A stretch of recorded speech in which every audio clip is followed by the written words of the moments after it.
I gotta spill the D. Last week on Friday, y'all know that we were on Raven's show, and we were guests, which is like a rarity. We're usually Gina never realized that when we're in the back, that our guests can hear us until she was a guest on the show, and she was like, "Did I ever say anything that was insulting?" I know, because I could be swearing with Mama. Who knows what's going to happen? But our guest Brandy is here, and I did make an announcement earlier about it not being live on Facebook. I'm not sure if we are live on Facebook. StreamYard was having issues, so if someone's watching from Facebook, please let me know. And if not, we'll see y'all on YouTube. But I want to get Brandy right up here right away, because she's going to do something special for me. Yeah. And I'm going to show you her bio video. Shows you a little bit more about her, what she does, what she's all about. And she's never seen it either. So it's going to be her first time seeing it too.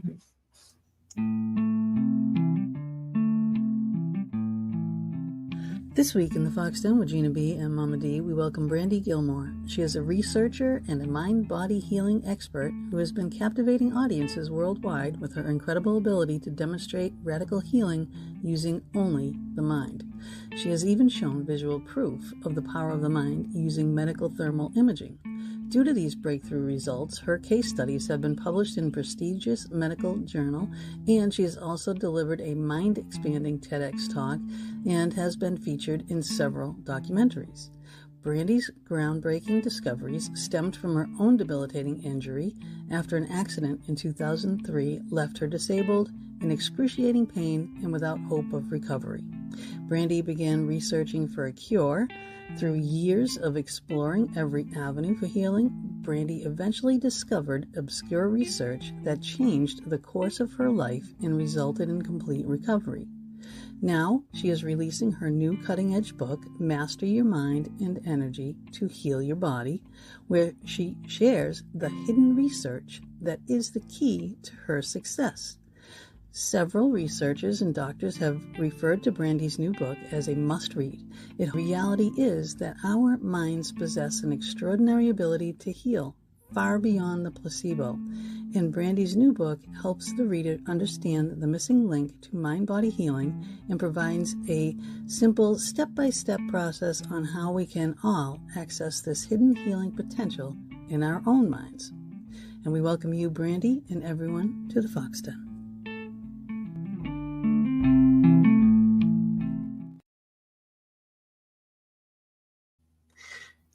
Welcome, Brandy. What a welcome. What a welcome. It is so wonderful to connect with you guys, and just beautiful job on that.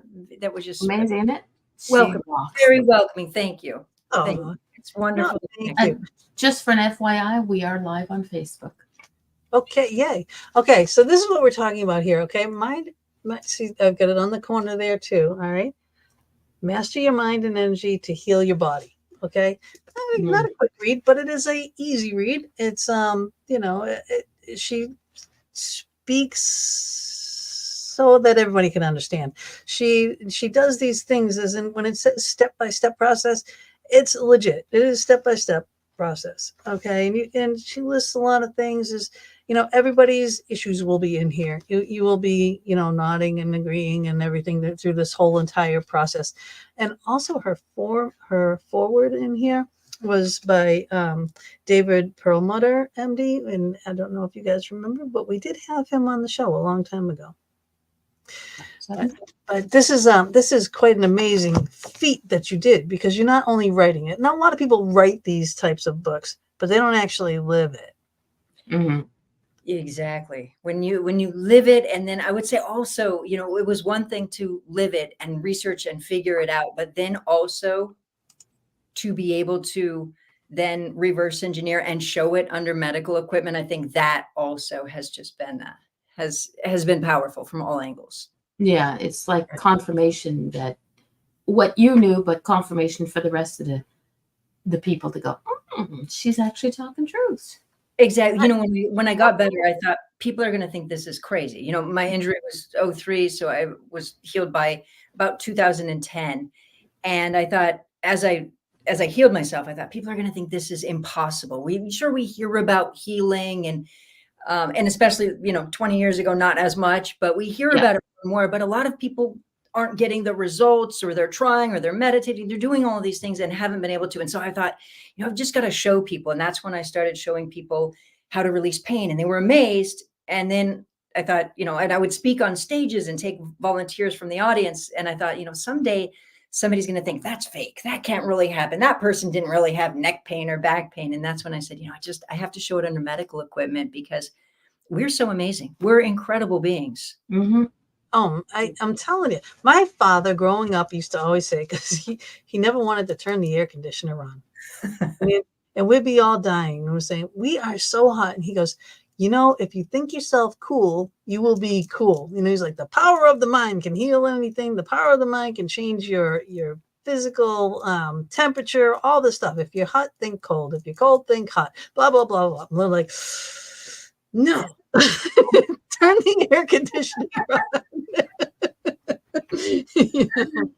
I love that you grew up with this stuff. That's incredible. Your father was into metaphysics? Well, for the most part, yeah. And he'd say you can heal yourself, and we were never rushed off to a doctor. You know what I mean? Like, we had to. If we had to go to the doctors, then we go to the doctors. Lately, as I've gotten older, I have to go to the doctor a lot more. And right now, I'm sitting here like half crippled myself, and you're gonna help me with that in a little bit. So stay tuned for that, people, because she's gonna help me.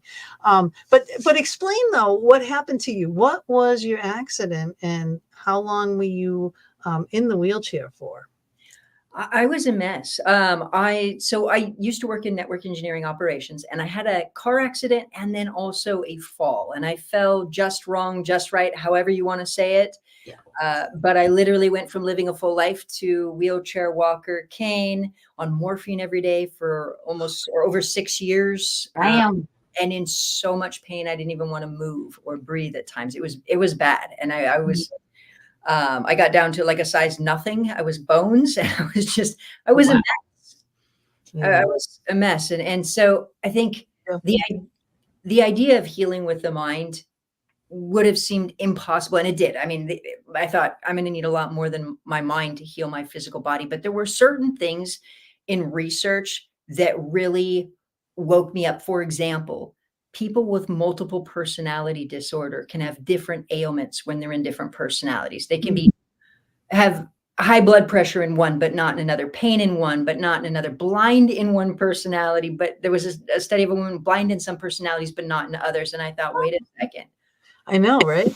How is this even possible? Yeah. Yeah. Yeah. It's very, very, yeah. If the more you research, the more you're going to find. Yeah. Of this craziness that does, it's legit, it's real. But what else you found out too, though, is in your research, like how our bodies change, like how our cells are constantly repairing and replacing. And so we're getting like new bodies. And I like how you put it, like, so if we are getting like this repaired, renewed, and replaced skeletal system and whole, everything, why are these ailments still hanging around for years and years and years? Mm-hmm. Exactly. Right. And initially I thought that, the placebo. So that's how I was introduced to the mind. I had been trying everything from diet and supplements to frequencies and binaural beat, like all of the things, and nothing was working. And, nerve ablations, infusions, injections, all of the things. And I was going to a top research hospital that, when I'd go in to see the doctors, 3-4 doctors would come in at a time. They would try to figure out a plan. I was like not taking no for an answer on, and so finally they got me into this study, and I thought, it's kind of like everything you hope for. Somebody's going to invent something new and you're going to get your life back. At least that was my hope. And so this study came up. And long story short, that day, the hospital, they wheeled me into the hospital. I go in to get this procedure, and the doctor, he looks at me and he says, you know what? We don't actually expect you to get better. You can't be a part of the study. And What? I know, I felt like I swallowed a golf ball. I was trying to, like a tennis ball or a grapefruit. I was just trying to choke back the tears. And after that, I was just like, well, what's the point in living? I cannot live like this. Mm. I think we've all had a moment like that. Yep. Yeah. Where you just think, I just can't do this anymore. Mhm. You know? And I had a lot of those where I just, I wanted to just leave, and it scared me. It scared me because that's how my mind was thinking, but there was no point. Mhm. I thought, but then I started thinking about the placebo, and I initially thought that it was only due to belief. So I just had to believe that I was better, believe that I was healed. And so I did that for well over a year, like forcing myself, visualizing, convincing myself, all of these things. It wasn't working. And then I found something called the open label placebo, which is where both the doctor and the patient both know it's fake, and it still works. And I was like, wait a Wow. second. I Okay. know, right? And what the funny thing is, most people don't know about the open label placebo, but the first open label placebo study, or it's also called the non-blind placebo because it's open, Mhm. was back in 1965. But a lot of people still think it's all due to belief. Yeah, so that's what set me saying, okay, as you said wisely, Gina, the more you travel down the rabbit hole or the fox den, the more you The foxhole. Yeah. the more you travel down the foxhole, the more you realize none of it actually, like everything points to the mind, from stress to nocebo to placebo to the awareness that even medical research has shown we have a whole new skeleton approximately every 10 years. And I thought, well, wait a second. How can somebody have that old football injury from high school? Yeah. Exactly. I Right. mean, I did the splits 4 years ago in the middle of a grocery store, 57 years old. I I don't mean, know. it's not on purpose. Oh, no. Middle of the grocery store. I mean, you might have been showing off your moves. No, it's been a while since I was able to do that. and I'm like, not trying to. no, and I've been on medication, and the doctor said you're going to be in pain for the rest of your life. You would have been better off. You'd have broke something, yada yada yada. And I'm kind of, as you can see, I'm a redhead, so I'm kind of stubborn, and I do my very best to continue on. And I know that I always am going to have a certain amount of pain, but I'm the type of person who will be like, I don't feel like taking these pills today. I'm going to take them every other day instead of every day and see how that works. Oh, well, my body was like, oh, hell no, you're not doing that shit. So eventually, my mind's going to kick all this pain to the curb. Yeah. I like that. That is a good plan. Mm. That is a good. I need so much help because I got so many things, you know. This And it's woman like, walks up you and know, I down the know all stairs too this many stuff, times and she and can't breathe and anymore. I can do chronic healing on other people and things like I can. When someone comes up to me and they say, I have this thing is going on, or they start talking about their health, my hands actually start heating up, you know, and I'm already like, all right, well, let me see what I can do for you. However, I can't do it too well on myself, you know, that way. So maybe what I got to do is get that out of my mind and open my mind to a different way. And that's where you come in. Absolutely. Either one of you guys, if you want to, I'm happy. I'm to be of service. So anything, I'm happy to go down the rabbit hole or the fox den or the fox, whatever you want, because it's amazing. And most people don't believe we can actually do it. And even when you hear it, Yeah.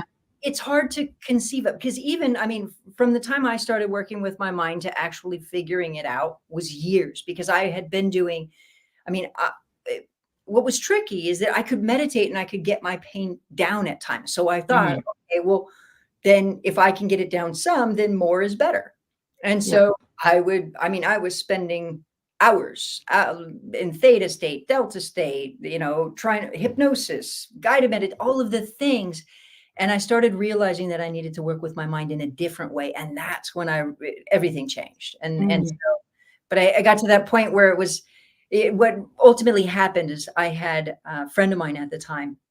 Her aunt was unfortunately dying from lung cancer. And she had read all the positive affirmations and the positive thinking. And then not only that, but she had been in hospice. So she was laying there in a deep state of relaxation, in and out of consciousness. And when I saw her, because my friend had called me up and said, do you want to say goodbye? And so I said yes. And as I was saying bye, I had this thought. I thought, gosh, this is probably what I look like. The affirmations, the positive thinking, the deep state of relaxation. Mhm. I need to do something else. So it was kind of just like, Awakening. Yeah. yeah, it was one of those moments. Yeah, yeah. We have those aha moments, and it's just, whatever it is that triggers that moment. And no matter how much you Yeah. study, no matter how many people I have on this show, no matter how many books I read, or different books, it's until something clicks Mhm. that you're gonna get it, you Yeah. know? Yeah, and I would say, and by the way, all those things can be great. I don't want to say anything negative about No, meditation. All of those things could be great. It took more. And I would agree. I had multiple clicks. So maybe I needed more than one click. They were like click, click, click. Mhm. So there was different clicks at different times. Brandy's a little stubborn, like there extra you go. clicker. Yeah. Me, Get that clicker out there. Click, click, click, click, click. No. Yeah. Good. I know, because I have neck issues. That stems from accidents. I had 7 car accidents between 16 and 21, and whiplash every time. So my neck is a mess. The front here, this is all fusing together. Like all these bones are fusing. So if you look at an X-ray of mine, it looks like a beak, like all these little beaks going down. So it's hard to, move and. and if you want to work with it, we Mm, can absolutely do that. yep. And yep. And it goes into the shoulder, and I broke this collarbone, and I got COPD and emphysema due to COVID, and I have nerve things in my legs, and I have, like so many things. I'm getting a shot of cortisone in my hand, Uh, all this stuff. I just set that appointment up because my hand is killing me. So I'm like, today I was just like, oh my God, because usually I can kind of, you know, work on things a little bit, but with this huge event coming up, it's like I am just out straight. From the second I get out of bed, I am running and doing this and doing that and paperwork and packing and doing equipment, doing all this stuff, putting out fires, whatever, and preparing for shows. Yep. So it's a lot to do, and it's constant. So it's like I don't have a chance to do anything for me. Mhm. And then I come on here going, please just let me make it through this show. Please, like, don't let me get a migraine all of a sudden, because I can turn my neck one way horribly and get a migraine. It This is. is the woman who will do everything for everybody else. She will fill their cups up to the point where her cup is completely bone ass dry. And she's like, but You how come? swear. That's right. I'll put some money in your swear jar, okay? Bone booty dry. But she will, and the thing is, there's so few people. Like, we live in different ends of the world. I live in Quebec, Canada, and she's in Pennsylvania. I don't know. Her words, not mine. Pennsylvania. I don't know. I just follow her lead. But I know that if we were closer, I would be able to help her more. But she has a certain core people that do help her. But when she's running around like a chicken with her head cut off, like she does every morning, especially the up to, I hear they do that in Pennsylvania. yeah, They that's what do. it is. But she drains herself dry. I mean, she's got a show, an event that's coming up in May, mid-May, end of May May, 17th, 18th, May 19th. 17th. She's Yeah. packing bags now for all the stuff. Oh, that I they have do. to. I have so much to do. I have to pack bags Yeah. now, because we're going to be starting to work down there. At the grounds, we empty, clearing buildings and setting tents up, and where See, people are going to be and everything. all that stuff. So you got to get this part done now, and then the next you'll go on to the next phase, and the next phase, and the next phase. Can I tell you something real quick? If Yeah. we're going to work on your neck, Yeah. what you're saying right now can cause it to increase by thinking Okay. all of the things that you need to do. Mm-hmm. Just so you know. Yep. Yeah. I read that. But I got to tell you, the event sounds amazing. It Oh, will be. it will It will be. be. It is every year. It goes. I mean, it's like all this prep, and then it's like gone. And then I got to take my friend to the hospital and Monday morning right after everything, where I don't sleep all weekend, because it's not only that, we have all these people coming and whatnot, it's, we're vending as well. So we're setting up a huge 10 by 20 tent. We'll be outside vending. And then we'll be doing that. And I'll be sending all my worker bees out to do mini ghost hunts and things like that during the day, or work with celebrities, or, in their lines, tending here, tending there. So I'll be doing that. And then we'll be doing ghost hunts all night. And there's, happy hour with some horror movie stars. And there's this and there's that. So there's like, by the time you get back to your hotel room, it's like change your clothes and get back there for the next day, and then do it again for the next day. So there's no sleep, until you get home. And that's how that whole thing goes. So yeah, it's stressful, but it's great. And the whole thing is it benefits the Pennhurst. It benefits the grounds. They are working really hard to, tend to all the buildings and upkeep the properties and everything. And you can see where all the money goes, all the events that they have. And it's a good thing. It's a good cause. It's a good thing. I'm glad we're doing it, But yeah, I get very anxiety filled, a little OCD. And then she comes along, and I have to make her smile somehow, even if that includes swearing on live air. She never swears. I'm the swearer. She never swears. But I did read about all that stuff in here, and how that to change it to a positive, what I mean, and get that more positive vibes going. We mention that a lot, Oh yeah. Gloom and doom. Of course, all your ailments are going to really set you down. You're not going to get any better if you're like, oh, I'm not going to get any better. Well, no, you're not. So you do need to, have that positive attitude, have those positive things going in. So that's why I'm like, well, it is for a good cause. So, it does have a positive outcome. Yes, but what's interesting is this also is that even when if I get like a little bit technical here for a moment, like even when we have like, even when it comes to ongoing illnesses or ailments or health issues, it's like a patterned way of thinking also, like a patterned way of thinking and feeling. And that's what's key, because even like my whole trauma, happened around the events of 9/11 and, the events September 11th. And I wouldn't have thought that it impacted me the way that it did. Of course, I mean, I had so much concern about everybody who was there. And that's, I was only concerned about everybody who was there, but I didn't realize that it impacted me in the way that it did. And so I would say that, the subconscious mind is so tricky. And part of the reason it did that is because, so I was working network engineer operations here in California. So I was on the phone with people in the towers and a colleague in the towers when the plane hit. And it wasn't, so even them connected. You were connected, literally connected. Yeah, but it was they yelled like, help me. And then the phone went dead. And all I wanted to do was to be able to help this person. But then, our network went down. And so I was working on, just trying to help and do what I could on my end. And what was then interesting is that as I was trying to help and do what I could on my end, what was also happening was in telecommunications where I worked, there were televisions on the pillar of the building, on like every single pillar inside the building. You always had to know current events. Yeah. And so in the background, I was sitting there watching the footage over and over and over again from 9/11. And then also there was like, are we in red zone? Are we in orange or whatnot for a terrorist attack? And so in my head, it was not only like, I want to go die to save these people, die to save others. And then also the expectation of gonna die. And so there was all of these things, but the events of 9/11 triggered that, but my actual pattern had started at a much younger age. And so that's one of the keys about really getting healing results, is it when is identifying the patterned ways of thinking and feeling, and understanding that there's energy connected to it, which energy is a whole nother fascinating thing.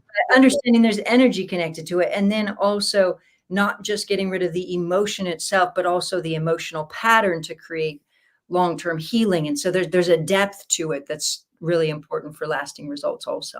Yeah. Did you have 5 keys, or did you? Yeah, 5. Well, 5. Yeah, 5 factors. Yeah, that was a huge breakthrough. So that was one of the clicks. I told you there was a lot of clicks.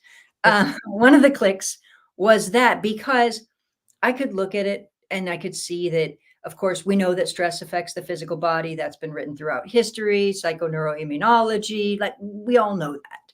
Even the Surgeon General actually released a statement following COVID when there was so much loneliness that would said, hey, actually loneliness increases type 2 diabetes, heart disease, stroke. So that actually was kind of one of the good things is awareness that came out of COVID, that more and more people are waking up to the awareness that our mind, our emotions does affect our health.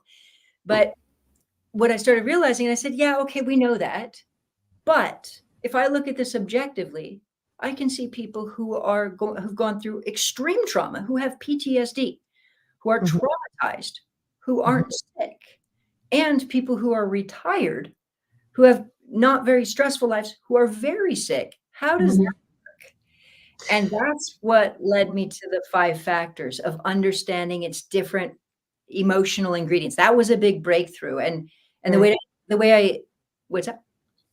You're right. And I think of it as this way too, like different people with their, as you were saying, different people have these different things going on, and you can't diminish someone's just because one person thinks, well, that you shouldn't be, traumatized over that, you know, it's like, well, Yeah. what are you traumatized over, So everyone has their different Mhm. Yeah, things but that even the things that I've seen, I mean, I've worked with, like, for example, a man who thought about having an affair, who didn't even have an affair, but had so much guilt and whatnot from all of these feelings. He didn't even do anything, and it wasn't necessarily traumatic, but Mhm. his pain was and his health issues were connected to that. And so I would say a lot of times people think it's trauma related, but it's not always. But I think the 5 factors and understanding the ingredients is kind of like this, is that, if somebody wants to make cake and they have flour, they Mhm. can't make cake. But if they have flour and they mix it with other ingredients, well, now they have cake. And if they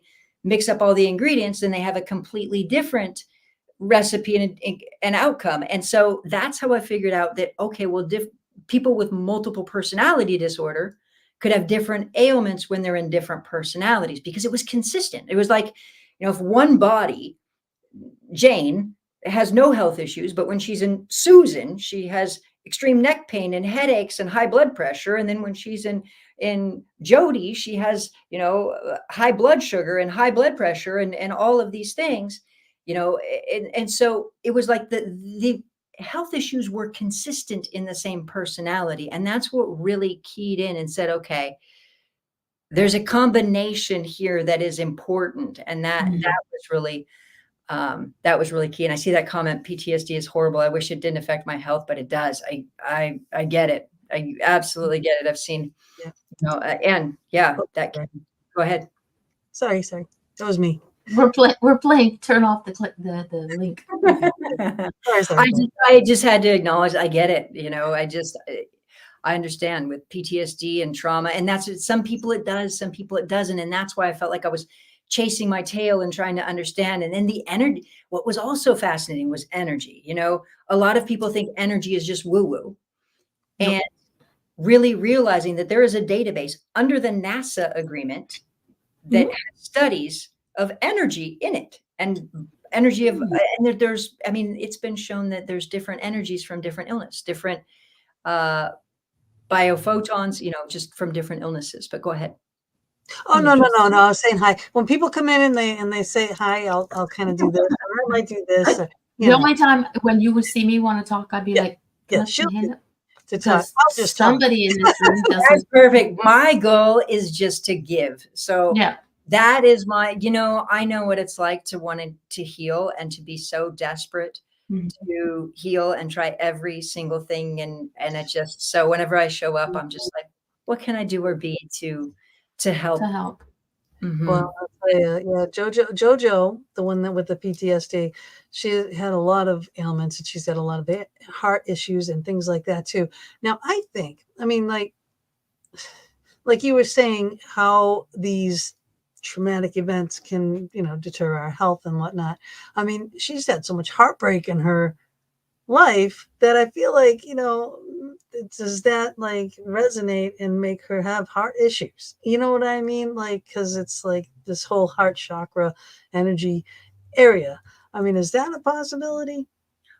Absolutely. And so absolutely, like even if you think about it, if somebody has broken heart syndrome, they die of a broken heart. So we know that. And obviously, I lost so my we mom to that. know, yeah, we know that there can be an absolute severity of issues, but people can also have great. So yes, and fear can do it. I mean, somebody can be so afraid their heart stops. Scared to death. That's what happens. So sometimes what also I find with a heart issue is somebody might love somebody they feel like they're not supposed to. So that can happen also. They feel like they love an ex and they're not supposed to, and so that can happen. Or a feeling of feeling life is too much, and they're wanting to just say stopping life and feeling like or not trusting life, the flow of life. So yeah, so it just. Mm-hmm. I like how you put in here when you separated all the issues in the head and the brain and the heart and the hips and the knees and legs and things and neck. It's like you put in there what the issue is, but then you ask us to ask our own questions, questions of us. Is this a factor? Is that a factor? Are you feeling this way? Are you feeling that way? So you do that back and forth. It's like you're having a conversation with us and including us to work here in this conversation. So I love and appreciate the fact that you did that in here, because I think that's going to benefit JoJo. Okay. And a lot of, thousands, millions of people, honestly, I really like the way that the whole thing works with just like being human, and everybody is different. However, you include everybody, and you make us feel included. Thank you so much. Thank you. It's this is what I love is that it speaks to us all because when we stop and think about it, it's even written in the Bible, a merry heart is a medicine to the body, ill thoughts will dry the bones. And it's like we have this innate ability. And I just think that the more that every single person understands that, I mean, there are billions of people suffering from illness, billions, 1.5 billion in chronic pain. And when we start to realize we can actually heal ourselves, it's a game changer. I have people who all the time who are messaging and saying, oh my gosh, I healed this and this. And even somebody wrote in on the book, I went through Brandy's course and healed hypothyroidism. And then I had some pain. I just read her book and I got rid of that. And it's because we're all just incredible beings, And so it's incredible. I know, right? It truly is, and I love that.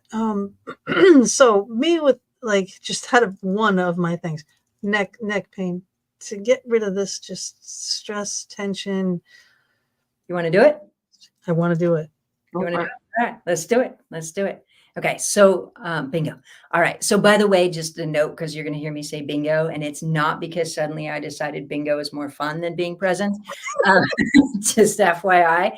So what happened is after I healed myself, I developed an ability to channel.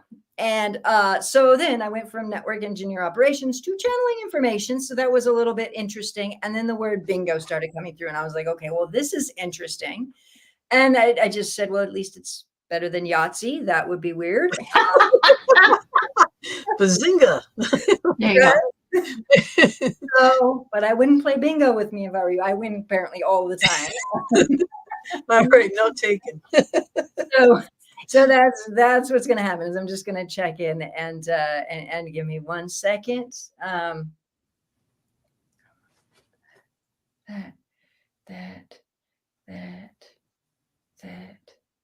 That. Okay. So if I ask you your current level of pain, 0 to 10, what's your level? 9. Bingo. 9. And bingo. Bingo. Bingo. Bingo. If I ask you, bingo. That. Bingo. Interesting. Okay. And are you married? I am widowed, but I have a boyfriend. Okay. Bingo. And can you give me, bingo. Can you give me his first initial? B. Bingo. Okay. And if I ask you, bingo. If I ask you sometimes if you feel the feeling like he doesn't quite understand you, um, if I ask you 0 to 10, how much you can find that feeling? 10. So I'm going to ask you to breathe. And bingo. And I'm sorry, your level of pain 0 to 10 is what? 9. 9. So I'm going to ask you to breathe. And I want you to notice for a moment where you feel like sometimes he doesn't understand you. When I say the word sometimes, careful. Well, yeah, we'll say sometimes, but I'm going to ask you to breathe. And I'm going to ask you to notice the feeling of almost of frustration about it. Now, I want you to notice also the part of you. Can you give me your father's first initial as well? R. Bingo. And I want you to notice the part of you that felt like your father, it was hard, like he didn't always listen, and you felt, can you see that part, that frustration? Bingo. Okay, so I'm going to ask you to breathe. Okay, and so I'm going to ask you to breathe. And I'm going to ask you just for a moment, I'm going to ask you if you're willing to let go of the frustration. So patterns breed more of the same. Patterns breed more of the same. You know that, right? Repetition, compulsion, reenactments, we've heard before a woman, unfortunately, can have an abusive father, leave him, find an abusive boyfriend, boss, spouse, etc. So patterns continue. So I'm going to ask you to breathe. And I want you just for a moment to let go of that feeling of feeling a bit like your boyfriend might be a pain in the neck when he just doesn't understand you. So I'm going to ask you to breathe. I'm going to ask you to breathe and be willing to change. Remembering your thoughts, your emotions, they help create your life. Metaphysics, your thoughts, your emotions, your mindset. And so I want you to picture what it would look like for you and him, for him to be understanding you. What would that even feel like? If you felt heard and understood, what would that even look like?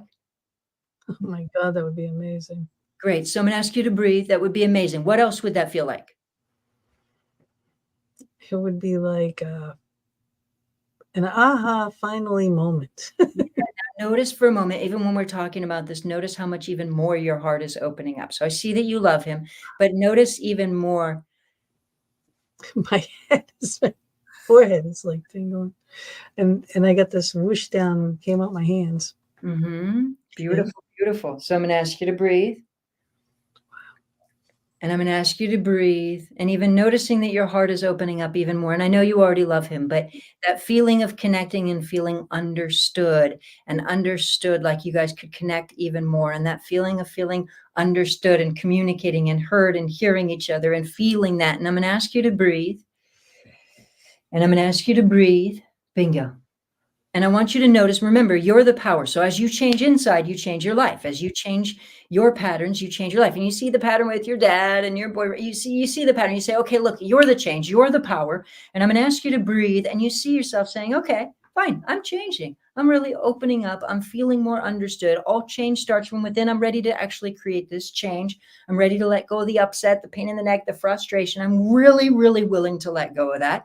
And I'm going to ask you to breathe and take in that feeling that you're really willing to change your energy, the frustration, the blah, blah, blah, the pain in the neck, delete, that whole story. You're willing to actually really, really, really get rid of that energy so you can have more of what it is you're wanting and the connection, the love, the being understood. You're willing to get rid of the pattern.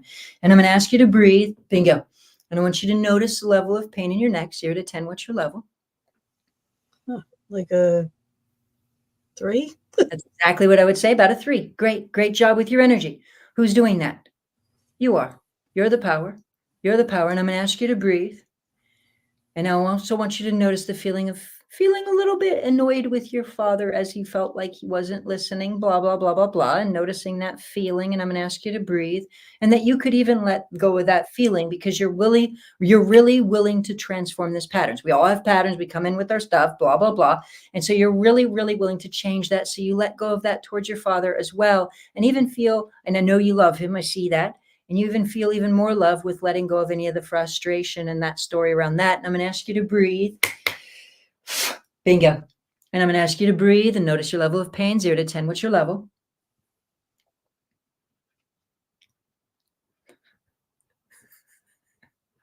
I can tell by that face. Fantastic. There you go. Fantastic job. Beautiful. Beautiful. Oh my God. Okay. And by the way, I know this seems impossible. That's Light. mm-hmm. Wow. Look I can turn my head all the way.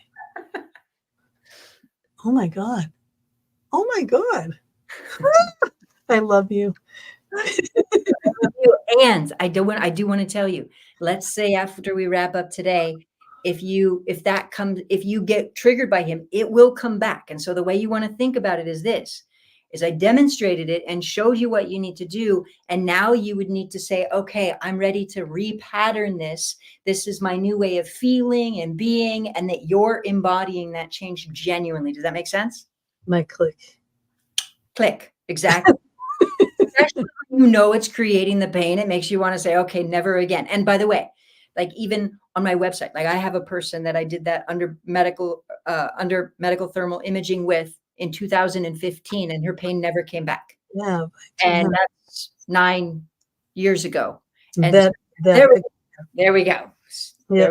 And so there you go. And that one right there, it was, let's see, is there that whole back thing too? Oh my God. That isn't it beautiful? And what I love about the one with the back, by the way, he even said, afterwards, he goes, I'm so shocked that worked. He goes, because he took from a level 6 of pain to a 0, and it took about 20 minutes with him, 28 minutes, but to do it under medical equipment. And he said afterwards, he said, I can't believe that worked. I just came from a 10-day meditation retreat, and before that, a positive thinking seminar. So it's not just positive. No, and it's in here too, and it is in here, and I did read it, but you just did that, and it's so.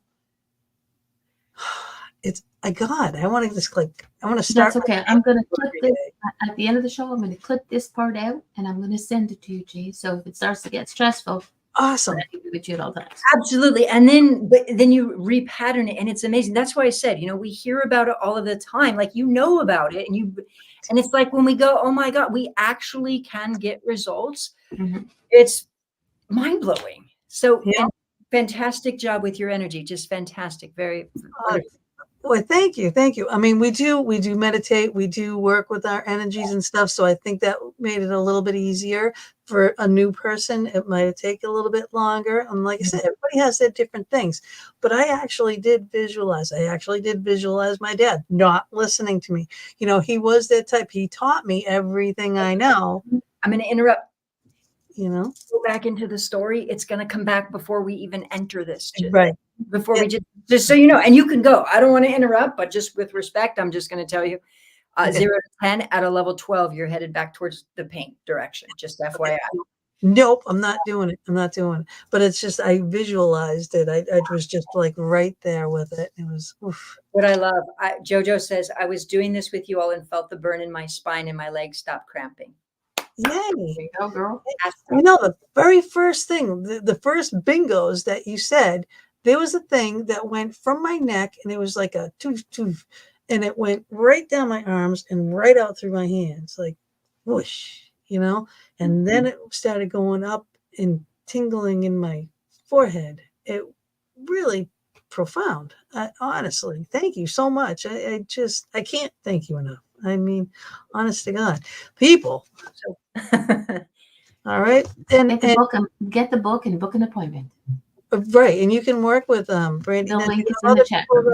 That you've taught to do this as well, that other people can work with.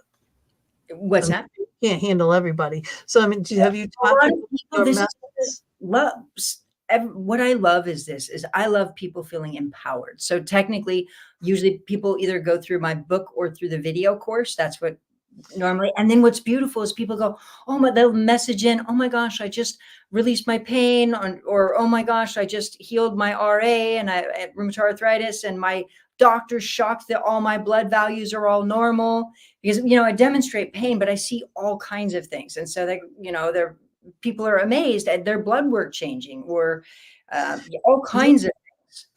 Yeah, because we have thyroid. We both have thyroid issues, and my doctor actually was the last blood work that I did. She was concerned and everything, and she was like, "Well, I take 0.75 milligram levothyroxine, right?" And then all of a sudden she goes, "Well, stop taking it on Sundays." Now, when I get up in the morning, I'm out of it. I don't have my coffee yet. You're So like, what day? I have Trelegy that I have to take so I can breathe. So I do my Trelegy and I take my thyroid pill, and I'll either go back to sleep or I'll start drinking my coffee. Depends if the dog's awake. So it's like, okay, so this is what I do because I can't take, the level with all my other pills that I got to take, which is just like, if I could get rid of those, now that will be something, you know? So get rid of all that stuff. Absolutely. I have seen people go from bedridden, and even bedridden, like one person I worked with was bedridden with low blood volume. And so her body didn't make enough blood. And even if she got a transfusion, it still was low. So basically what happened if she sit up, her heart race, because the trying to pump the blood, but there's not enough, and you would pass out eventually. And in that case, and she's now running her heart, everything, EKG is all normal, everything is great. Wow. So I see people, this is how I look at it, is kind of like this, is it's like, I call it, if we think about the brain body connection and we think about it in a simple way, there's a few things that are important to note. One is that if we think about somebody who has a stroke, we think about somebody, if they have a right brain stroke and it can paralyze the left side of the body, left brain stroke can paralyze the right side. And so it's kind of similar, is that when we have emotional activity going on in the brain, it depends on which emotions we're experiencing on where they show up in the brain, and then correspondingly affect the physical body is the way I see it. And so it's just going, okay, well, what is the specific emotions, or on a metaphysical level?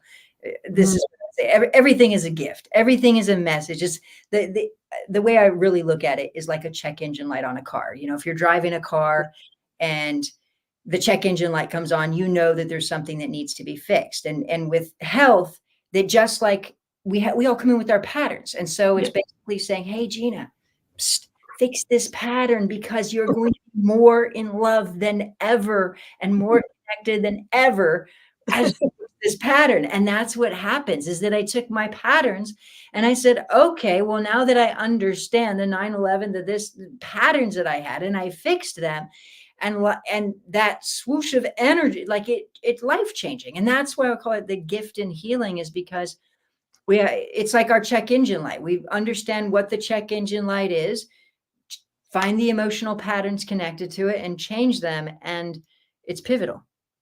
It really is. The body is so amazing. I mean, the thing, it's endless, the things that you can think of, what we are capable of, what the body actually does, between acupuncture and acupressure, all those different things too. Like, you stick a needle in here and something over there, I'm like, how does that even work? And I think of it as like the ley lines on the planet, how everything is. I got to tell you, during my injury, they would always ask me, is there anything you're allergic to? And I would say, yes, needles. Which technically, I mean, I had a lot of procedures and whatnot, but I don't like needles. So even when you're like, stick a needle here and there, and I know acupuncture is painful, but I have never done it. I've never done it. I can't. I have myself to do it because I just can't see the needle. But the thing is, you don't feel. I have, and I don't like needles. And for me, I go for a blood test. So long as I don't look at it going in, I'm good. Once it's in, I don't care. I can see it. But I think, and when they ask me what I'm allergic to in the hospital, I go, pain. Like, they look at me like I'm a smart ass. And yes, I said the word ass again. And yeah, I am. But they don't, every so often, depending on where it hits, it's a little like a heat flash. It's like a mini taser, and I'm good. But there was no real pain involved in doing the acupuncture for me. And I don't like. Yeah, there wasn't. It just, I cringe. I'd rather do acupressure, not acupuncture. But, yeah, my muscles are like rocks. You know what I mean? So I don't think they'd even be able to get the needles in there. Is it? I know I had acupuncture, reflexology, Reiki. I mean, when I was literally doing everything that I could find. And this is what it comes down to, is that when it wasn't working, I said, okay, let me just simplify this. If we look at emotions, which I thought I'm going to need a lot more than emotions to heal my body. But there were, for example, when I started saying, okay, well, how much can emotions affect the physical body? And I started with the simple things like, if somebody's embarrassed, their face turns red. We know that. Somebody having a panic attack, racing heart, shortness of breath, or somebody who can be scared to death, so scared their heart stops, or even studies suggest from Harvard that even that stress can even cause autoimmune conditions. And so when we start to look at it, we know that stress and negativity affects the physical body. And so what I started looking at is saying, okay, different emotions affect the body differently. If different emotions affect the body differently, then how do I identify the specific emotions that are affecting me? To be honest with you, before I stepped into your energy, I thought it was going to be the whole event because you had been talking about the event. So I thought it was going to be about the event before I actually checked in. And I was like, oh, actually, it's a whole different pattern. Yeah. So, yeah, that would be the anxiety in the chest area. Yeah, this is a different story. Yeah. And the breathing is the event. Not having enough time to breathe. There's no time to breathe. I can't catch my breath. Yeah. By the way, exactly. I would invite you to not keep saying that. I just can't catch my breath. I don't have time to breathe. I don't even have a moment to breathe. I would invite you to. And I say this and I do this and I say it for other people. And, and we've had other people come on and say similar things and we say it. And then again, it's like you do these things, not even thinking, Yeah, but I would say the pattern for this one starts at age 12. Okay. So that is the key, is that we will fall back into patterns. And what's also really important to understand, like when we start looking at emotions, we think, oh, it's just emotions or it's just a trauma. Let's just get rid of that. But it's a consciousness, because emotions control our consciousness without us realizing it. And a simple way we can observe this is if we think about somebody who's really, really, really in love. If somebody's really in love, what do they see? They see all of the great things in somebody. And if they're really angry or pissed off at somebody, or somebody's an ass. No, not you. I was just bringing into your word. No. Another. You would never call mom an ass. No, I was joining in with your word ass from earlier, but I'm saying she put money in the swear jar. She did it first. All right. So anyway, welcome to the Fox. Absolutely. So, but if we're really angry or upset with somebody, what do we see? We see all the negative. We don't do it on purpose. We don't say, "Hey, brain," it's just automatic. See the negative in that person. Hey, brain, only see the good in that person. But it goes beyond that. As I was studying the mind, it's like if we have fear, we see through the lens of fear. If we have a dog sitting in our lap, we see dogs everywhere. That's right. That's true. She's a Mastiff mixed breed, but she thinks she's a Chihuahua and she'd be able to sit on my lap. Oh my God. My Chihuahua's over here. Oh, thank you very much. So I have a question. Now we've worked on physical pain, and you say everything has a trigger and a trauma back in somewhere in the past. So if somebody is got anxiety, would that be something, or the need to always constantly feel approval by other people around you? Would that be something that is triggered from something back at a certain point in their age? Okay, the brain is a little tricky. So yes and no and maybe. Okay. It's come the whole damn thing. Okay. Complete. All right. Okay, so this is how it works. Did I say I love you? I love you. I love you. So yes, so it depends. Okay, so somebody could have trauma from an anxiety, from a trauma, let me reverse that. Somebody could have anxiety from a trauma. Yes. Okay. But this is what can also happen. Have you ever heard of somebody having sympathy linked up to love, where they feel like sympathy is linked up to love and connection, right? Now watch this. So let's say somebody learns the pattern of sympathy equates to love in their childhood. Now, what has to happen in their life to get sympathy? Something bad. Yep. Yeah. So then part of the brain says, I need more love. What does it need? Something bad to happen. The other part of the brain says, oh my God, I do not want anything bad to happen. And so what's happening is that part of the brain is wanting something bad. The other part of the brain, of course, logically does not want anything bad. And then there creates a feeling of anxiety. Or another thing is if somebody says, if they feel punishment, like they deserve to have punishment. Yeah, exactly. And it all sounds, for example, somebody says they need punishment. Oh, I feel so guilty. Then I feel deserving to be punished. So then Okay. part of my brain thinks I need something bad to happen. The other part of my brain says, oh my gosh, I don't want anything bad to happen. And then we get anxiety or fear from that or in our culture, we call it worry. And then we tell people just stop worrying. But everything Yeah. does, I just want to slap those people. Yeah. Swear. stop worrying. But everything the brain does, it's programmed to do. And so, and it may seem very counterintuitive, but We need all these emotions. We need these emotions to get through life. You need fear. You need a healthy fear so you don't go out and step in front of a car or walk up to a bear and go, oh, you know. And you yes, need that we don't need healthy patterns of fear. Yeah. We need, yeah. So that's why we have them.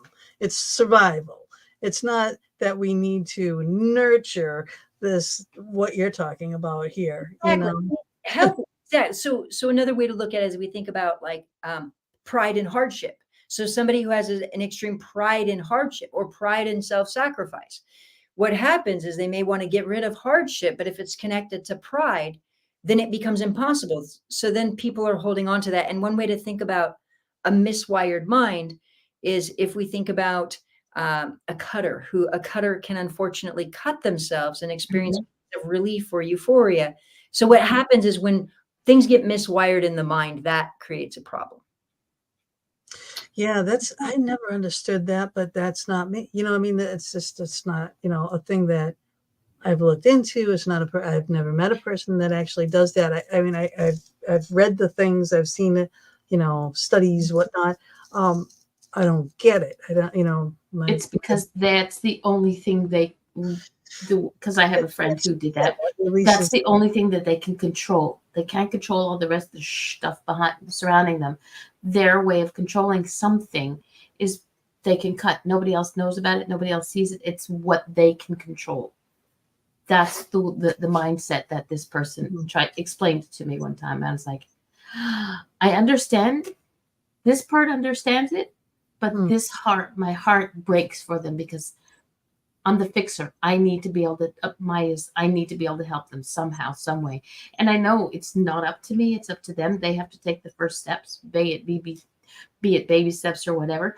But it's like when they explained that to me, I was like, the brain is going, makes sense. But yeah.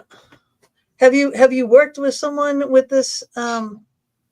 Yeah, and I would say even probably more commonly even people who burn themselves as well. So even I've seen people, so cutters, yes, but also people even taking like a curling iron and burning themselves and then hiding under their sleeves. And so other people know, or under their leg pants. Yeah. So, but everything is just miswired. And so it's like, and that's what always happens is in some way, or for example, a person may hold on to feelings of fear, feeling like fear is going to keep you safe. And then we know that patterns breed more of the same, you know, whether we call it law of attraction or repetition, compulsion, reenactments, attachment theory, I mean, re-victimization. So we can see whether we're looking at psychology, psychoanalysis, if we look at whatever we want to call it, law of attraction, we can see that patterns repeat. So that would be, I mean, that's crucial, excuse me, to know what that pattern is in order to, like my pattern that you picked up on through channeling very well, mind you.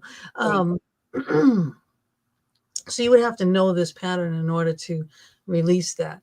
Now it could be multiple things, and it could change too, right? Over a period of time, you know, because we're not in the same mindset. We're not the same people that we were 5 years ago as we are today, or 10 or 20 or 30 years ago as we are today. Yeah. And it's the same feeling. So just like, the unfortunate example of the woman who has the abusive father, she may leave him and find the abusive boyfriend, boss, spouse, friend. It can show up in different areas. I've even seen people before. There's a woman that I worked with who had that exact pattern and then finally was said, you know what, I'm done with everybody. I'm not working. I'm not dating. I'm not doing anything. And then her son was diagnosed bipolar and started then hitting her also. And then what do you do? So he would go on his medication, then off. What do you do? Say, well, I'm going to get rid of my son because he's bipolar. So it was like Yeah. the pattern. And they show it. What's tricky is a lot of times we don't realize that the patterns are connected because they're so subconscious. So it's kind of like even with your dad and then your boyfriend, you go, well, now I see it, but we don't even see the correlation. Right. That's sometimes you just need something pointed out to you. It could be such a simple thing. And it's like, and it just needs to be pointed out. Exactly. And people all the time go, I can't believe I didn't realize it. And it's like, well, that's the reason it's called subconscious. Yeah. I know. If it was easy, everybody would do it. Everybody would know. Everybody would be fine, dandy, and happy, and everybody would be, Exactly. Not only that, but I mean, could you imagine? Because we come into this life and we get patterns and whatnot. I mean, that would be like sitting at our desks in a kindergarten and our teacher comes up and says, hey, here's all the books you're going to need for middle school. Here's all your books for high school. Here's all your books for college. We'd be like, wow. So if we saw all of our patterns all at once, we'd be like, okay.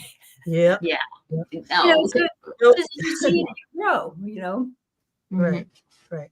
And that's, again, why I really like the way that you set the book up, because you're walking everybody through a lot of information, but you're asking all the questions, and we're learning. You're going to learn a lot. You guys got to get the book, right? Because you are going to learn so much about yourself that you didn't know. Right? And that's all we can say is we didn't know. Emotion, perception, cycle. Right? That's right. That's what happens. And that's why it's even tricky because, for example, if we think about somebody who gets stuck in an emotion, let's say somebody has an emotional pattern of abandonment or rejection.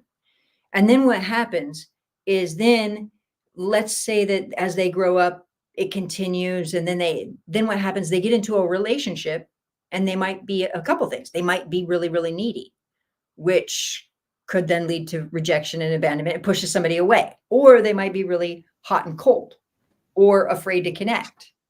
All of these things could push somebody away, or really jealous because they're easily triggered because they expect rejection.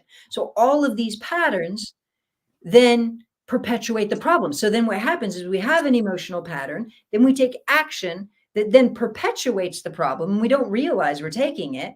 And then it pushes people away, and then it creates more of the pattern, more of the trauma, more of the stored up. It's just, it becomes a cycle. And it does, and it compounds and it compounds and it compounds. Well, that's just the way it's going to be. I'm always in the wrong relationship. I'm always in the wrong job. I'm always have the wrong, blah, blah, blah. And then that negativity compounds. By the time you're done like this, and your shoulders are up into your ears, and you just expect it. And that's what you're going to find. If that's what you're putting out there for energy, that is what you're going to attract, and that is what you're going to get. Exactly. Now, the great thing is that I've seen people transform their jobs where they're in the same job, or transform their relationships where I've worked with people who have been in a relationship for 40, 50 years, who then change a pattern that they've had for a long period of time. And they'll say something like this, Brandy, you're not going to believe it. My husband is acting different. Like he just came up and gave me the biggest hug. He hasn't done that in 30 years. And he just came up and gave me the biggest hug and just was so sweet. And he's been so kind and loving. And it's like, because they let go of some type of pattern. And so the great thing is, if somebody's saying, oh my gosh, I'm going to change my patterns and now I have to leave my relationship. No, like all of the time I see relationships transform in a beautiful way. Yeah, that is pretty amazing. It is. It is. All of it is. I just like, how are we doing on time? All right, we're at 9. You're doing okay? You're doing okay? I'm fantastic. You good? I'm great. I feel great. She's freaking awesome. I can see her bouncing around. Yeah. I know. I do feel great. How are you feeling, Mama? Do you want to try to That's work fine. on your hip a little? No, we're good. I'm trying not to run over a dog. They're all trying to sit under my chair. How many dogs do you have? Two. Cats outside, thankfully, but I have two. I love that. I actually have to shut the door. Either that or the cat comes and does the catwalk behind. Well, you've got to remember, we are pet friendly. As you could see, not like I had a choice. When I had Now I see. we Yeah. should put that on part of our banners, pet friendly. We had a show last week that one of the guests, her cat kept coming in and out of the room. That would be mine. He decides if I'm not going to pet him, he'll pet me. Yep. The little paw will come up So on he'll the be back. really just run behind me, and you'll see this tail like it's so cute. It's so cute. So here's a good question. I'm just kind of going over my questions here, like, because we go off on our shiny ball moments here, but I just want to make sure that I ask some of these really good questions. And now I lost it. Who was? Okay, where did it go? When you were researching, who was your biggest influence? I can't find it on here, but I mean, it was like, who did you like? I mean, I would literally say research on multiple personality disorder was one of the biggest influences. I had several because I was studying everything from metaphysics and quantum physics to neuroscience to everything in between. And so I would say, I mean, there was a journal, actually, I'm sorry, an article in Time magazine in 1954 that said that the atoms, 98% of the atoms of the body were being renewed each year. And that was something that stayed in my mind every day when I was like, you know what? If that's happening and I've been injured for how many years? Mm-hmm. So that was something that I just was like, I have to figure this out. Were you going to say something, Mama? Yeah. 1954. Mm-hmm. That's even before I was born. So how did you, where did you find this article? What was the process that helped you to find these specific things? I mean, I had bought into every supplement and every diet and everything. And I kind of, after a while, felt like I kept getting duped, like, okay, I felt like I would try this diet or this supplement, and then I wanted it to, and it didn't work. But it said it was going to. And so I just started going through medical journals and wanting to understand, because you hear about antioxidants. So I was taking a ton of antioxidants, but then you look at all the medical journals and all the large studies on antioxidants, all have failed. But antioxidants made so much sense, and free radicals, and then energy. So even, energy. The gut. Everything's in the gut. Everything's from the gut. That's the way it is. So, but then if we're stressed, you're not dying. It was all of these things. But that's what happened is I said, okay, I'm tired of getting all of these marketing pieces.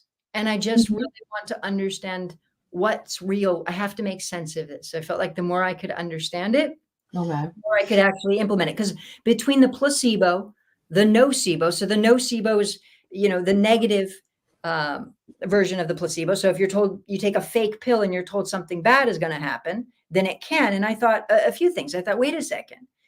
If two people can take the same pill and one is told that it's going to help blood pressure and another one's told that it could help their Parkinson's or IBS and it can help symptoms, and it doesn't heal the body, but it helps the symptoms. And I thought, well, wait a second. What is the communication that's going on in the body? Like, how does the body get the memo on that? Because, Right. Who's sending that signal out there? The guy in the wheels up there is not working. Exactly. It was more than just a positive and negative. How's the memo getting to the body? Yeah. So that it made me want to understand how communication happens. And so I would say that I literally was just studying the repair of the body. And so that's what led me to the 1954 article. Yeah. And and all her research, it came down to this whole. That's another book. Do you have more books? Do you have? Not yet. Not yet. Just, honestly, I got better and I thought I just want to help Share people. it. I just want to show people. And I never thought of Mhm. myself doing it. I thought I'm going to share with doctors. They're going to want to do it. Everybody's going to want to do this. And then, of course, I thought people aren't going to believe that it's even possible.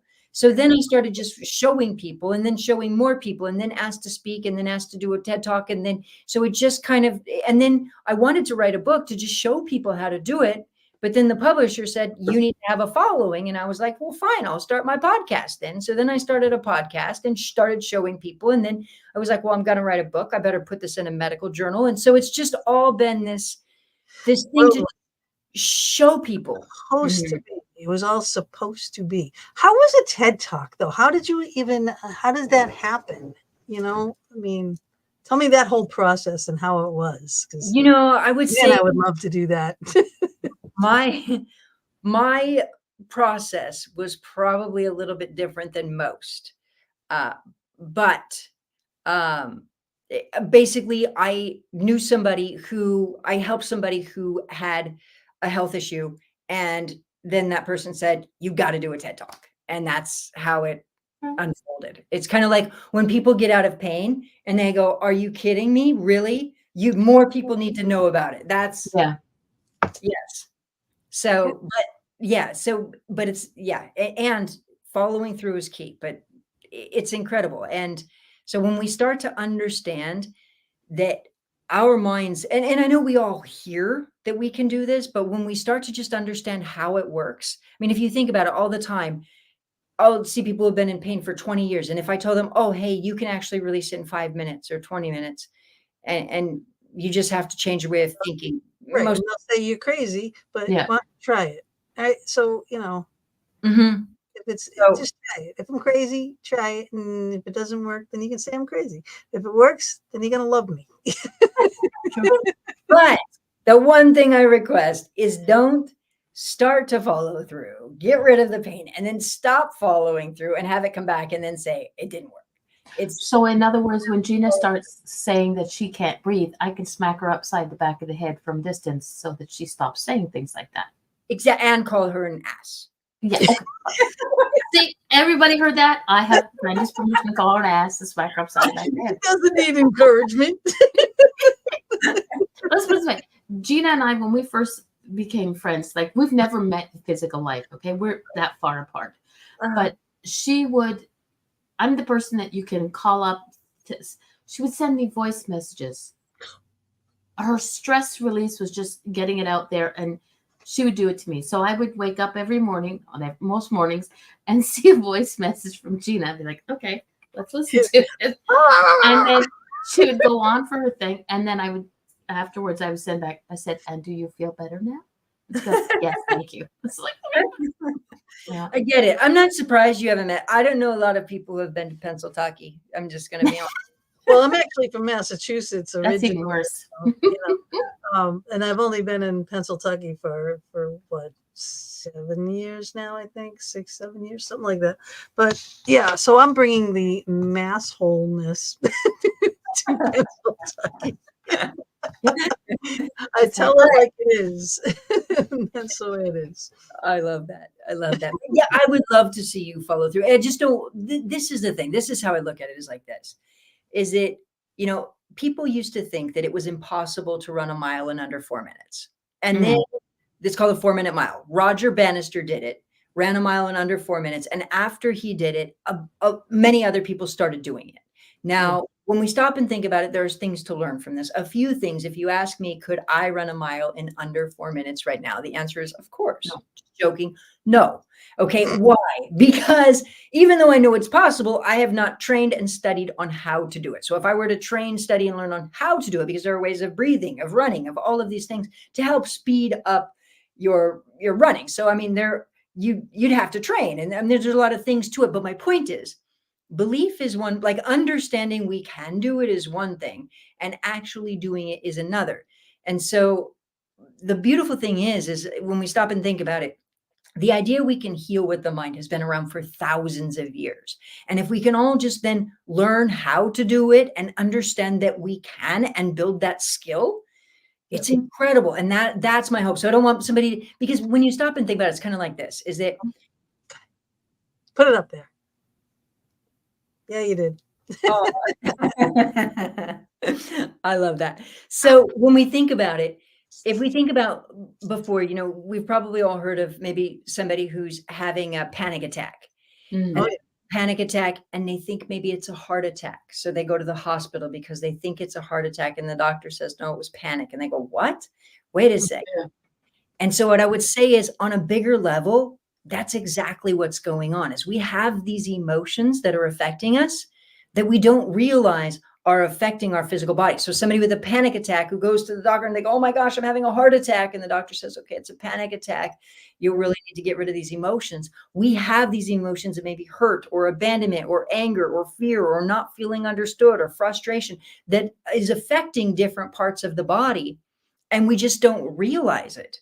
And Right. so when we start to then become aware that it's the emotional connection and change it and transform it, it's like it allows the body to heal itself. And Mhm. it's like taking, if we have a wound on our arm and we keep scratching it, keep scratching it, keep scratching it, it's never going to heal. And similarly, if we have a brain body connection inside that is continuously getting that emotional trigger, it's never going to heal. But if we stop and we change that emotional pattern, that's when it has the ability to heal. Yeah. And then women, especially women, going to doctors, we seem to get that brush off a lot more than the men. They'll Mm. find something wrong with the men. But women, we're far more complicated systems. So yeah, it's harder.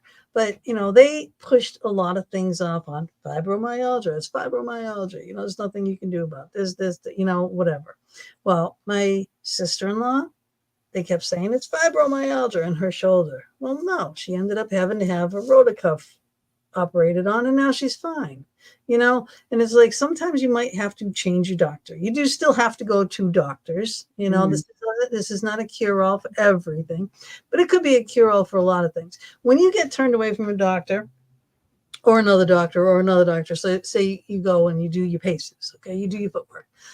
Excuse me. So you get your same thing. Can't find anything wrong with you. Can't find anything wrong with you. Can't find anything wrong with you. Well, then maybe, again, this is a thing that will work for you. All right. So, Yeah. I have emotional, trauma based. I have seen people heal all kinds of things. When you stop and think about it for a moment, we've all heard before that stress can actually increase tumor growth. Like studies show stress affects tumor. So what happens if we undo that? Yeah. And so if you stop and think about it, like there's even studies that show that stress affects hearing, stress affects eyesight. Yep. So stress affects RA. So if you think about somebody who has a good and bad days when it comes to an injury, or somebody who has flare-ups. So when you think about it, we see this on a day-to-day basis. And so Yeah. I would say I don't know that there's anything that it doesn't work for. Our bodies are truly incredible. But I would also say definitely always go see your doctor. And what I always tell people is blow your doctor's mind with what you're capable of. Yeah. Right. So do this when they can't cure you or they say nothing's wrong with you. You know what I mean, too. Or if they do say, put you on the big regimen of pills or whatever. And if you do this and you can get off of those pills and then go back there and say, hey, you know what, fix me? Exactly. Do you know how many times I've already had people saying, oh my gosh, my doctor's blown away. I got rid of my headaches. I'm giving him a copy of this book. Like that's what I. Yeah. I'd love to give this book to my doctor. It's amazing. And that's the thing is if we all wake up to the awareness and of course, being responsible, that's what I always tell people. They go, oh, well, if it's just my emotions. And it's like, well, remember, somebody can die of a broken heart or it's not taking your health less seriously. It's taking more responsibility for it. And also continue to see your doctor, blow your doctor's mind. And I think there just needs to be more of a collaboration and people like, even if you think about it, after surgery, research has shown time and time again, if people are more optimistic, it speeds up healing. Definitely. Or in fear or more stress, it increases their chance of rehospitalization, complications, all of these things. Right. And so the things that I've seen people, their doctors have canceled their surgery. because their body healed. They said, well, I can't operate on something that's no longer there. I can't operate on a problem that you don't have anymore. And so they'll cancel the surgery. Right. So in last month, my mom just passed. My dad passed last year at this right after my event, when I came home from my event on May 24th of last year. And then my mom passed like 10 months, almost 10 months to the day, 2 days short of that time. So in January, she felt she was so broken out. They were together for 67 years, every single day. So that was her heart. That was her love of her life, her soulmate. And she was home alone because we were all gone. The kids are gone. The grandkids and stuff will come see her and stuff, and that was her life. But when my dad died, she just really did not like being alone, and she had her health issues, but she always bounced back. She had breast cancer. She's had lung cancer. She blew the minds of the doctors because she used to listen to my dad when he would say, your mind can help you heal this. So when she had a quarter of her lung removed, she was the fastest healing person they've ever seen, and they couldn't even believe it. I love that. I love that. And then though, when after my dad passed in January, she fell. She broke her hip, not her hip, but the bone that goes into her hip. And but the reason why she fell was she had 2 heart attacks. So now here she is, 87. Not well. There's a lot of things. She has her breast cancer back, her lung cancer back, and they didn't want to do anything because of her age and, her just whatever, her general health. Didn't want to do any operations or chemo or radiation or anything like that. Said she can't handle it. But she had to have heart surgery and then hip surgery. And now she's like, it was like not seeing my mom in that person, you know what I mean? She just had that defeatist look on her, like before she always had a reason to fight, and now she didn't, you know what I mean? And she did, had all the complications, and she had all these infection after infection after infection, and then she ended up getting double pneumonia, and then she passed, and then I really think it was mainly from broken heart. Yeah. She didn't have that drive, something to look forward to, that optimism. Absolutely. All of that. And I do also want to apologize just a little bit, because as you were telling that, there was a brief moment where I kind of laughed a little bit, and I would say it's somebody in Facebook's fault, because they typed in, it's Charlie's Angels on my phone, and that's George. Okay, George. That's George. Yep, that's George. Hi, George. Hi, George. Yep. Hi, George. Oh, that's so sweet. But I hear you. When that popped up, it was a comment. So I just want to let you know I was with you on the story. Until I put that thing up there. It's okay. It's my fault. And me and George. And exactly that. When our emotions affect us so much more than we realize, and exactly that. And what's also fascinating, so a lot of times we think of energy, like if we think about energy of the body, a lot of times people will think of it as being woo, but our emotions control our energy also. So even, but yeah, your mom's condition, it's when she doesn't have that fight anymore, she doesn't have that looking forward to anymore. It's hard. Yeah. And she was scared because, my sisters wanted to, put her in a home and do this and do that. She didn't want to leave her home, and now it's it's a mess up there in Massachusetts. All I gotta say. I look at it as the fact that she was without her partner, and that she was her choice to, okay, I'm done with all this fighting thing. I want to go be happy. I want to be with him. As much as, and I see it in my father had Alzheimer's, and when he was getting sick, at one point he asked me to help him no longer be here. And I'm, Dad, it might be selfish of me, but I want you here. So I'm not going to help you. And it was a selfish thing, but eventually I lost my father. Mr. Hill was still there because I would go in. My youngest son, his middle name is named after my dad's. So when I would come in with the baby, he thought, oh my God, how amazing. This child has my name, and it never clicked. But for me, that was that thing. But I knew eventually he was just tired of fighting. So when it happened, and I was okay with his choice. I just wish I had been there at the time, but I knew that wasn't an option. So it's like your brain is kind of going, "Oh, I wish I could have," but so it's for me, it's a matter of I'm tired of fighting and I'm ready to go. It's their way of choosing when to leave. I would agree. I would agree. And honestly, something that concerns me a bit about Alzheimer's is that numbers of people who are getting Alzheimer's is Mhm. increasing rapidly. Okay, now what I see that emotional mind connection as is mentally wanting to check out. Yeah. And I see more and more people who are wanting to check out and programming their minds to just, check out in a variety of different ways. And the thing that we have to remember is this is anything we do repeatedly, our brains will start doing automatically. And a Yep. simple way to think about it. Have you ever done this before where I've never done this, but maybe somebody's done this before.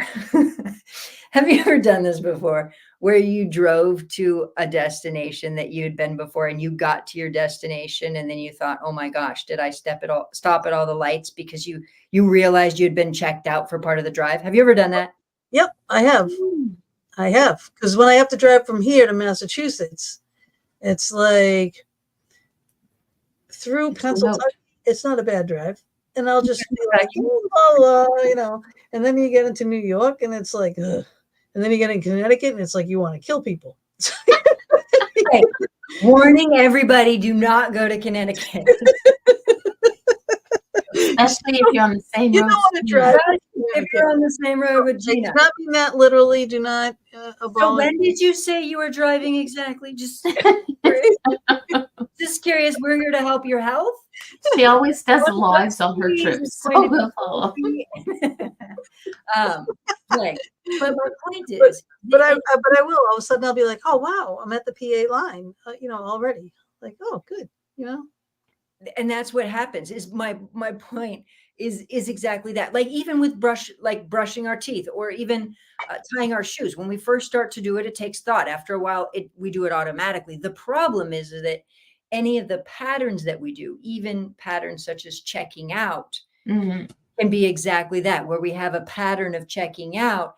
And that's what I've seen with Alzheimer's is somebody will have a pattern of checking out and then their brain starts doing it automatically. And so we really have to think about our minds in a different way and think about what do we want our brains to do and programming them and get everybody should get good at understanding the patterns, repatterning the mind, and really, our thoughts help create our lives. When we get that and we really understand how to create that shift, it's incredible.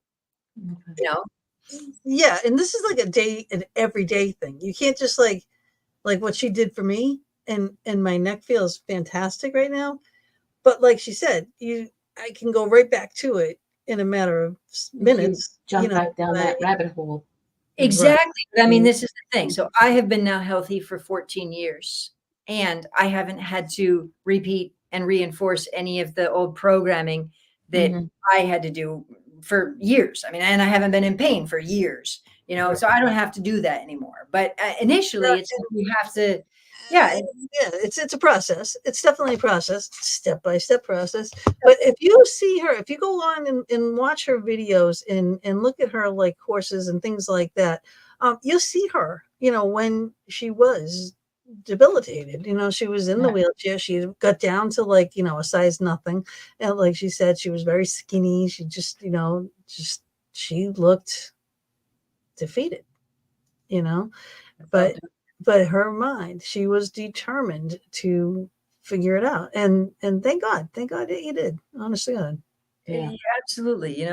I think that one of the things that was also fascinating. So thinking about energy for a moment, when we start to think about the awareness that our minds, when we shift our minds, we shift our emotions, that we shift our energy. A Mhm. lot of people might think, it's woo woo, which I love the woo, but the fact that we have biophotons emit from, our biophoton emissions change, and we start to think about the biophoton emissions, the biochemistry. we start to think about how powerful our mindset really, really is, uh, it's incredible, you know. And a lot of times people might think, oh, how is our light energy from our bodies going to communicate information throughout our body? But if you stop and think about it for a moment, we're connected via internet, cell phones, all use fiber optics, which is what? Light energy, communicating information. That's the reason we could even send a text message to Pennsylvania and it'll be there at the speed of light. See? So I expect the message tomorrow morning when I wake up. I want that message on there. Say, now remember what we did. Remember. Now, Georgia, or Mr. Sprinkles here says cancer just stinks, but he never gave up hope. Docs maybe gave him a year, but now it's been 25 years plus. And it's all about fighting and refusing to lose. Yes, it is. My boy. Yes, it is. Absolutely. And that's what this whole thing is about. You know? And the thing is, it doesn't have to be a huge, every step. So long as you're fighting each step, working towards the peanuts on my lap again. I was just going to say, it sounds like a chihuahua jumped up there. Okay. Every step, no matter how big, how small, it's still a step. Everything's got processed. So we have to, chills when you read that, yeah. But every step is a process. And you can't wake up every day and go, oh, I want to do it today. You have to get up and go, I'm going to do this today. It's like for me, in a certain amount of pain constantly, but I'm okay with it because I'm sitting there and go, you know what? I'm better than I was yesterday. And I'll be better tomorrow. I'll be better in 5 minutes. It's like, I'm still going to do it, you know? And and the thing is, people will sit there and go, I have it so difficult. And I sit there when I'm in my high pain mode, I'm like, oh, I'm dying. I want to just chop off the lower half of my body and I'll be happy. But it's like, it's not an option.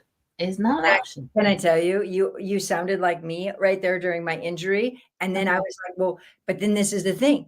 Then I started researching amputees and realized that about 80 to 90% of them still experience pain. So then I thought, I just want to try. And then I was reading that medical journal and I thought, great.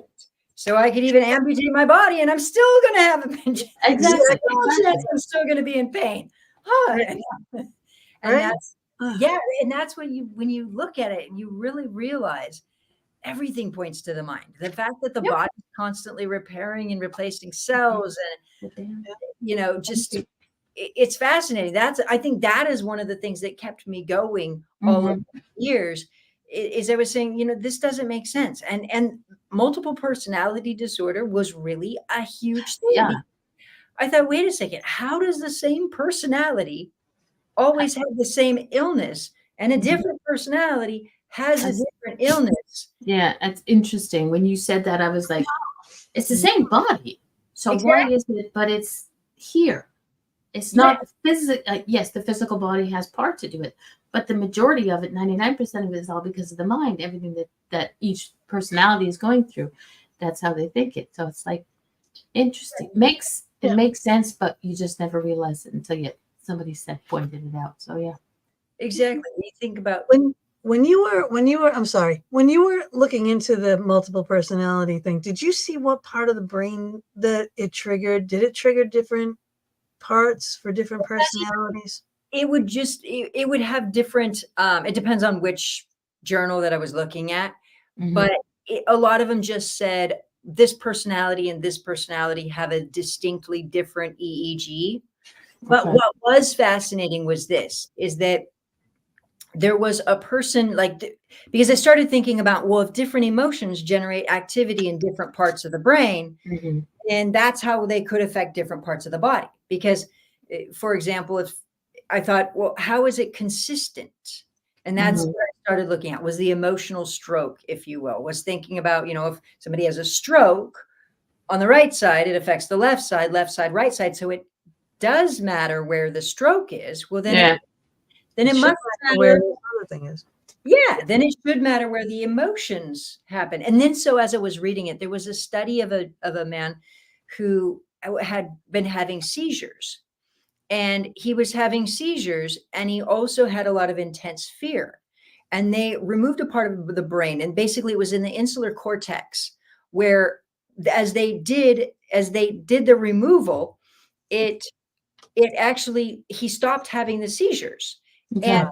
what it was showing, though, is basically they noticed that he was having fear, and also that as he was having fear, he was experiencing, he had nausea, all of these things. Now, what was also fascinating at the time is there's something called the homunculus map, which is like a brain body map that was discovered from neurosurgeons. And what was fascinating is that they could stimulate different parts of the brain, Mm.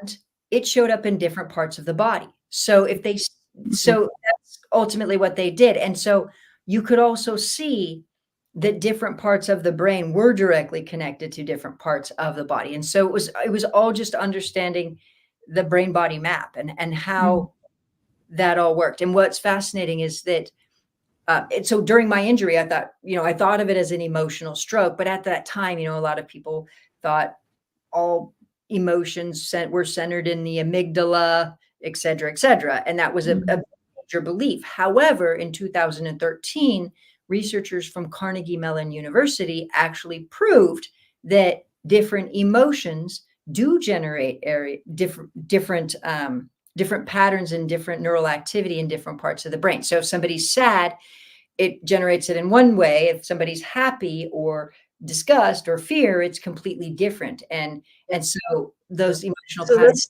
that's why I was thinking, like, if they could prove that, all right, so you have a person that has 3 personalities, and in each personality, if they have this, whatever they show the brain how it fires or whatever, whether you're in the tube or whatnot, I don't know how you would do this, okay, but if they could distinctly show where this is, and say you have a destructive type personality, like wherever that brain part is activated, could we actually fix it? Can we go into the brain and actually fix that? Or can you just, because I would imagine that you would have to have this person cooperate with you in order to use this method, In order to have each personality come through. So that could prove to be difficult. Yes, but what they did even at Carnegie Mellon University was that they had people who experienced the same type of fear or feel it. They did the same, like 2 people they would have feelings of disgust. And then they had more like go into feeling of disgust, go into a feeling of fear, go into a feeling of feeling happy, go into a feeling of, and so it was going into specific different emotions in random order. So they had a machine learning and fMRI scan on the brain, and they had people go through all of these different emotions, and they found that the same emotions resulted in the similar brain scans of the same neural activity. So we don't even need to necessarily so with somebody with multiple personality disorder, I mean, if we think about just emotions in general, we can see that there's different patterns of emotions. And so instead of going in to fix the brain, if everybody knew how to work with their mind, because so as I was studying this, the research study that I found was a woman who was blind with multiple personality disorder. So she had been blind for 15 years, medically blind, shown to be blind in all of her personalities. And slowly, as she was going through therapy, she started to get her vision back. And so that's what did the first medical study in the medical journal. And then as she continued, she was able to get vision back in more of her personalities. And it wasn't just pretending not to see, they actually did brain scans on her and showed that. And so that was something that was profound also. And that is awesome. So it would just trigger me to want to learn more. You know what I mean? I constantly want to learn. I constantly do. Yeah. That's why I read so many damn books. I constantly want to learn. So if I started sitting and going after this one subject, I'm like a dog with a bone. I would be just like you did. I would be all over it. I would be everywhere, past, what's the future thing is going to be holding? What are we doing in the future? What's planned for the future for this? What's the stem cells going to do for this? What's going to happen, right? So I'd be thinking medically, energetically, this, that. I would be looking into it all, and then it would be never ending. My hope is that every single person learns how to use their own mind, because when we start to realize, and what happens is just like this, when I healed myself, I got this gift. Now I channel information. Right. Which is not something like I would have said, hey, I'm going to go from network engineering and operations to then figure out how to heal myself. By the way, I'd like to then start channeling information. I know. That wasn't actually, and in fact, I hid it for like a couple years because I thought people aren't going to understand this. I don't even understand. I don't even know how to even describe it. So if you see my TED talk, what I describe it in my TEDx talk, I say, after I healed myself, I developed this ability, and I say it's something like mirror touch synesthesia, which is a medical condition, a mirror touch synesthesia. It's medically proven. It's a medical phenomenon that where one person can feel what another person's feeling. So in my TED talk, I was like, it's kind of like mirror touch synesthesia, where I can feel what others are feeling, or we could call it like intuition on steroids, whatever we want to call it. So I had to find a way to kind of normalize it a bit. Mm-hmm. Yeah. My point is, that's my hope, is that everybody starts learning how to learn how to do this. This is what I think also. I think that cell phones are like training wheels for ESP. It's like we're all going to be able to communicate without them, but we have these training wheels called cell phones right now. And or I should probably do more like this instead of like Old school girl. old school. Yeah. I mean, we still this for rolling down window. Yeah. We were in that school. Yeah, but so I would say the more that every single person wakes up to us having this ability and realizing it, that's what excites me. Oh yeah. Mm-hmm. I mean, just look at the woo-woo effect. Years ago, people wouldn't like, excuse me, a witch, ooh, that's a scary thing. A medium, psychics, that's a bunch of hooey. Energy healing, bunch of hooey. But with time, we've learned, for me, being open-minded to the possibilities, and then allowing it to happen, allowing your brain to understand the things. So everything over time will. So eventually, we will be able to telepathically. So George, watch out.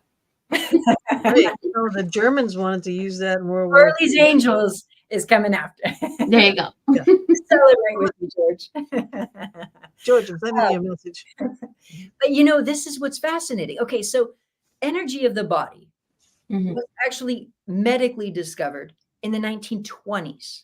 And the gentleman who discovered it was nominated for the Nobel Prize 11 times and even won in Russia. Now, the crazy thing is that was in 1923. So 100 years ago, 100 years ago. And people still think energy is woo-woo. And so what's interesting, so he initially called it mitogenetic radiation. And in a simple way to think about energy of the body is, if we think about a light bulb, it emits particles of light. Or the sun, it emits particles of light. And they're called photons, particles of light. And so the body emits what are now called biophotons, or when it was initially discovered, mitogenetic radiation. But either way, so we have these particles of light emitting from the physical body that were medically discovered, and obviously, there's auras and angels and stuff thousands of years, but when energy was medically discovered was 100 years ago.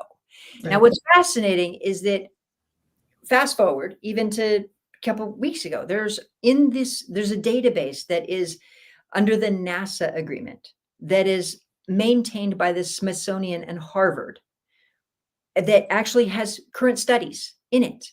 Now, the only problem is some of these studies, and they're wonderful. As I don't want to say there's a problem. The researchers are wonderful, and thank you that they're doing that. But a lot of the research that I've found wants to use it as another diagnostic tool, because studies have shown that, if somebody has type 2 diabetes and somebody else does not, there's different energy patterns. Or cancer emits different biophotons, different energy than non-cancerous cells. So a lot of researchers are excited about collecting a database of these different patterns and frequencies to then be able to use it as a diagnostic tool. So if somebody has this energy, then they have type 2 diabetes. If somebody has this, then they have this. So there's research compiling. Yeah. Now the thing of it is I didn't need another diagnosis. I just wanted to heal. Yeah. So I was looking at it from that lens, and there are studies that sick of pain. You want to be out of pain. yes, that was it. And so I said, okay, well, okay, we know this body's, our bodies are emitting this, and we know different cancer cells have different, cells than, or different biophoton emissions than non-cancer. And so it was like different illnesses. And what was also fascinating is that there were studies that show that our minds control and can change the biophoton emissions. For example, there's one study where participants in a study are visualizing white light. And as they do, there's increased biophoton emissions from the right side of their head, but not the left. But there's also other things. It's kind of interesting. There's a study where participants are experiencing increased anger, and it increases their energy and their biophoton emissions. And so when we stop and look at it, you'll hear people with energy healing say, just increase your energy to heal. But if we think about it, it's not just about increasing your energy to heal. The awareness that different energies affect us in a different way. And I love that. Sending love, that's sweet. Yeah. Now, There's no I want choice. to bring this part up now too, because the neurotransformational music technique. Yes, that was so helpful. So helpful.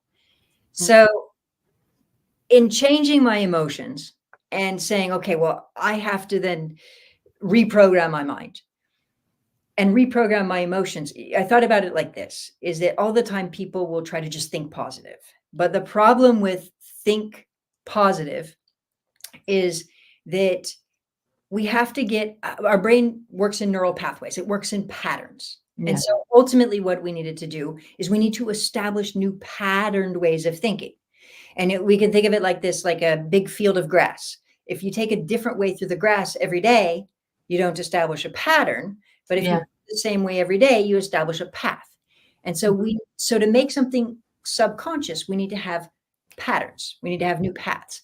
And so one way to think about that is doing the alphabet every day. What happens is we then learn the alphabet. And so for me, going, okay, well, I need to establish new patterns, emotions. I can't just think positive, because thinking positive is great, but that's not a pattern. And so I started thinking about, well, how do I do that? And for me to suddenly feel joyfully happy, genuinely every day, multiple times a day, over and over and over again, would have been impossible. And of course, I was doing the gratitude practices and the affirmations and all of these things. And it's nice. Don't get me wrong, it's nice. It has its moments, and it had it can be nice. But part of my problem was also that I had survivor's guilt. So gratitude wasn't exactly the best thing I needed. Yes. So it was a mixed bag. Gratitude was great. And also I needed to really change. And so what I did with neurotransformational music technique was I basically, and I was a mess. I mean, my brain, I would hear the trash truck drive by, and I would literally think, I wonder if I can put my wheelchair in front of it fast enough to just everything. It was just, my brain was on autopilot wanting to exit. And I thought, I really need to reprogram. And so what I would do is I started with just 2 songs. And one song was Beautiful Day by U2. And another one was Walking on Sunshine by Katrina and the Waves. Yeah. Right. And I used to clean my house to that. I don't you love that song? But what I did is I used it as a tool where I said, okay, I'm not going to multitask anything, which I wasn't really doing a lot at that point anyway, but I would just literally amplify the emotions as much as I possibly could and amplify them as much as I possibly could. And basically, a long story short, in addition to rewiring my mind. So earlier we talked about miswired mind. So I needed to rewire my mind. But in addition to that, bringing in these emotions as strong as I possibly could did a couple things. It helped me to be able to access these emotions repeatedly, because without doing this, it would have been impossible for me. It would not have even been realistic for me to access these emotions over and over and over and over again to be able to program them in. So I did that. And then also, when you do that and you really create strong positive emotions, it triggers a biochemical release. So here I was also getting a bunch of positive biochemistry in my body as well. And so that's another thing. But it allowed me to establish new positive neural pathways. And it's kind of like compound interest, if you will, because as you start getting these emotions in your nervous system, at first it might not be life-changing. You start getting it in. Mm-hmm. If you keep doing it and you amplify it, it's like compound interest and new neural pathways. Bring it, baby. There you go. I love you. Exactly. And you establish new patterned ways of thinking, and it shifts your consciousness. It's powerful for so many reasons. Right? Very true. It really is. And you get the clicker, now we get to bring it. We got it all. We got it all. Show me the money. Okay, I've got to put this. I've just got to read this up. Okay, so George says, Brandy, that was me. 2 grand mal seizures and radiation fear brought it on after being told I had 1 year to live. So, Brandy, you are spot on. And then the next one. That was the conversation we were having at the time. And and the next one. I missed so much of the show tonight. Can we start over? This guest is so intelligent. I feel like I'm in the stands listening to a professor. Hope that sounds good and not weird. Well, then you should watch her 90-minute program. Yep. Because I put links into the chat room. Everybody gets to see.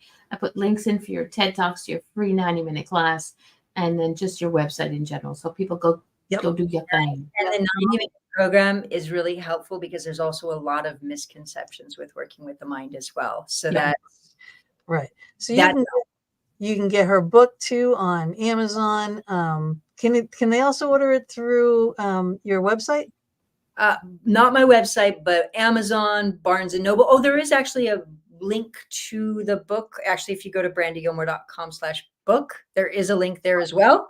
Okay. Or Barnes and Noble, and then also check out the free training, because it also, and you have a link down there, you said? Yep. Yeah. Because that can help also. TED Talk, and that is your website, and Mama D's been putting in all kinds of links into the chat rooms, so you can go from the chat room, just click right on the link and get right to it. Mm-hmm.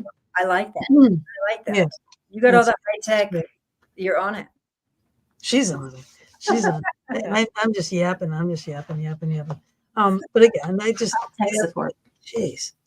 Oh, you do have a part in here too that I circle all this. I'm sorry, I'm all my. She will not be able to give away these books that she reads because she's got them circled, squiggled, band folded. 4 C's for change. I have that all circled, and the session on mourning and depression. Is that what they have in Pennsylvania? Yes.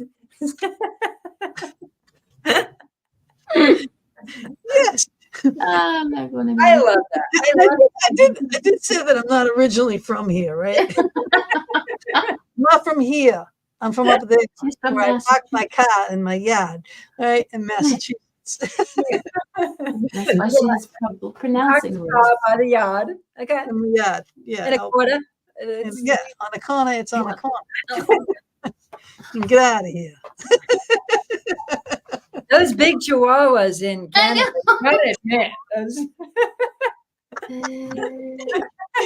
Such a putz. Come here. Hold on. Come here. Hello. Come here, Biscuit. Come here. Okay. Come here. Here we go. Come on. She's like, it's close to the end, Mom. I gotta go potty.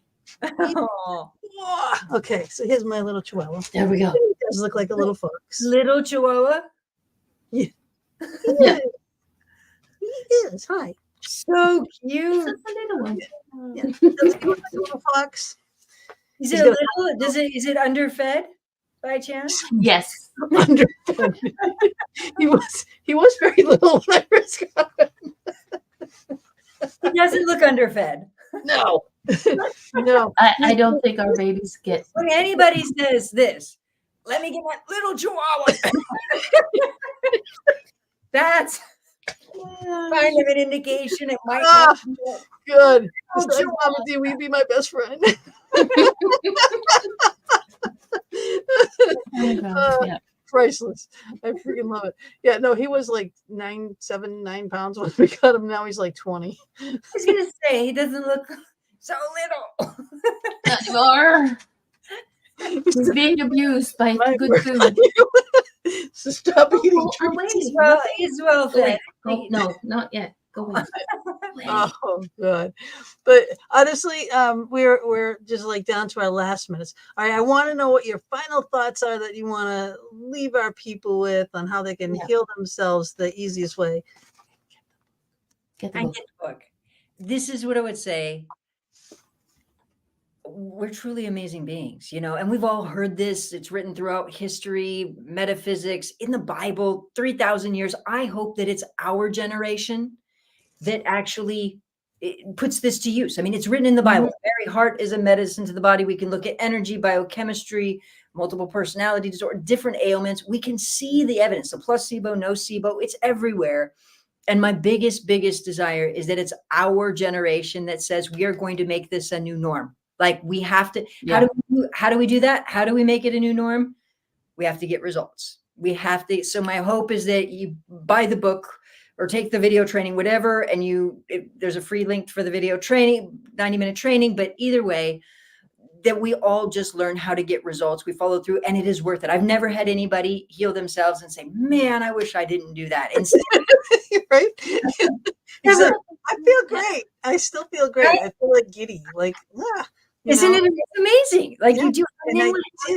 I had that pattern since I was from like I said, it was 7 accidents from 16 to like 21 almost, right? All that time. So my whole life, I'm like, oh, I'm just going to have this neck pain forever. I'm just going to have this neck pain forever, Exactly. But that's the thing is that, and that's why, because the pattern started with your dad, also the accident, like, in other words, I had accidents. I had my accident. I had my fall accident, my car accident, and yet everything happens for a reason, and so it's like, and so we say, okay, that's just my biggest hope, that everybody feels this sense of empowerment, because as we do, we change our patterns. And then, I mean, could you imagine being even more in love with life, in love with relationships, in love with self? I mean, it's just. I can. Yeah. I want it. Like, right. In love with you guys. You're just beautiful and wonderful. And I love your laughter and your sense of humor and your playfulness. It's been such a pleasure. Just thank you for having me. I'd love to have you back on sometime. I would, because this was the fastest 2 hours I think I've ever spent in my entire life. I looked at the clock and I was like, that's not the time. That can't be right. Yeah. And Gina thought this was only going to be an hour. Hang with us. I'm gonna play my exit video, but hang with us just for a minute because I want to ask you a couple of questions. And everybody else, we'll see y'all next week. And we're going to be talking about Feng Shui. Okay, next week. So we'll see you all then. Please, please, please, please, just look up Brandy Gilmore. All right, go get that course. Get this book. You will love me. It's so worth it. Love her if you get this, okay? Because you saw it here on the Fox app, okay? So much love, buona notte to everybody, and see you next week. Ciao, ciao.